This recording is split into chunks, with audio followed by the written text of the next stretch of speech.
will never be a point in your time in your life where it's the right time to do a great thing. If you're waiting for that perfect moment, that perfect timing, it's not going to happen. You know what you have to do? You have to create the perfect time and the perfect opportunity and the perfect situation. Is that a lot of people become comfortable.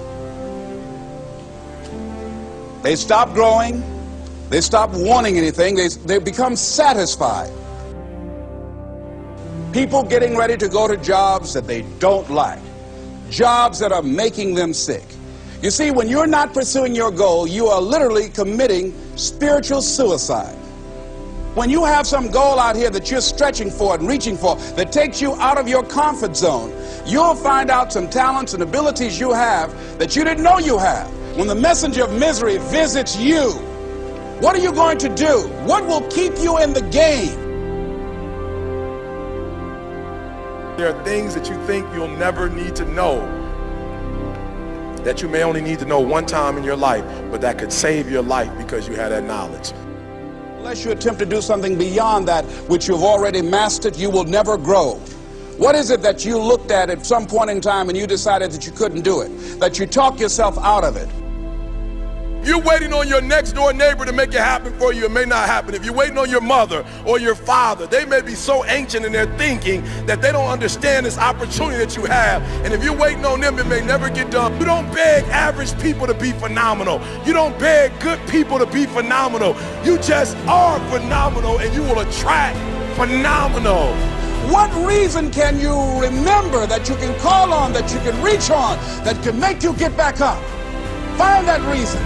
If you're not where you are, if you're not where you want to be, if you don't have what you want to have, if you're not where you think you should be at this particular place, it has nothing to do with the system, but it has everything to do with the fact that you're not making the sacrifice.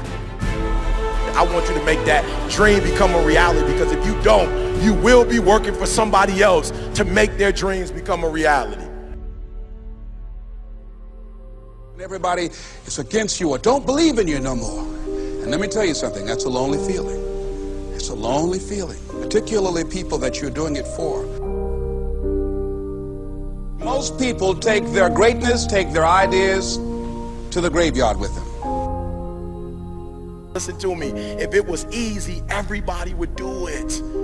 There are people right now who are working who don't want to work. There are people who hate their jobs, but they keep getting up to do it. The wealthiest place on the planet is the graveyard. Because in the graveyard we will find inventions that we never ever were exposed to. Ideas, dreams that never became reality.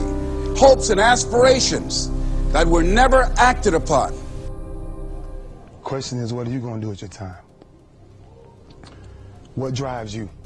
And greatness is a lot of small things done well. Day after day, workout after workout, obedience after obedience, day after day. When things don't work out for you, when things happen that you could not anticipate, what are the reasons that you can think of that can keep you strong?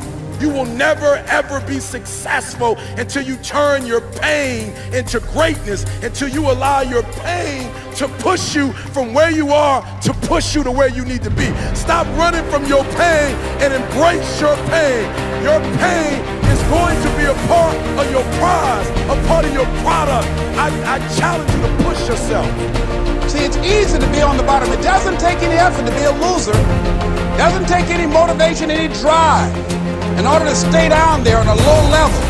But it calls on everything in you. You have to harness your will to say, I'm going to challenge myself. I mean that what you did last week don't count.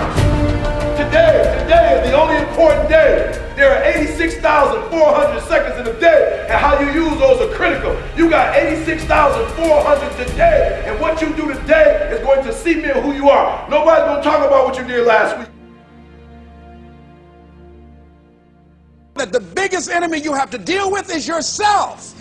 There's an old African proverb that says, if there's no enemy within, the enemy outside can do us no harm. you have this opportunity of a lifetime. It means absolutely nothing if you don't take advantage of it in the lifetime of this opportunity. I got a saying that when life knocks you down, try and land on your back, because if you can look up, you can get up. If you want a thing bad enough to go out and fight for it, to work day and night for it, to give up your time, your peace, and your sleep for it, if all that you dream and scheme is about it, and life seems useless and worthless without it. See, it's time now. If you want to make this your decade, you've got to start saying yes to your life. You've got to start saying yes to your dreams, yes to your unfolding future, yes to your potential, as opposed to saying no. When you die, die on E. Leave no dream left behind, guys. Leave no opportunity left behind. When you leave this earth, accomplish every single thing you can accomplish. Listen to me, you're going to be here one day, but you'll never get here if you give up, if you give in, if you quit. And finally, guys, you got to want to succeed as bad as you want to breathe.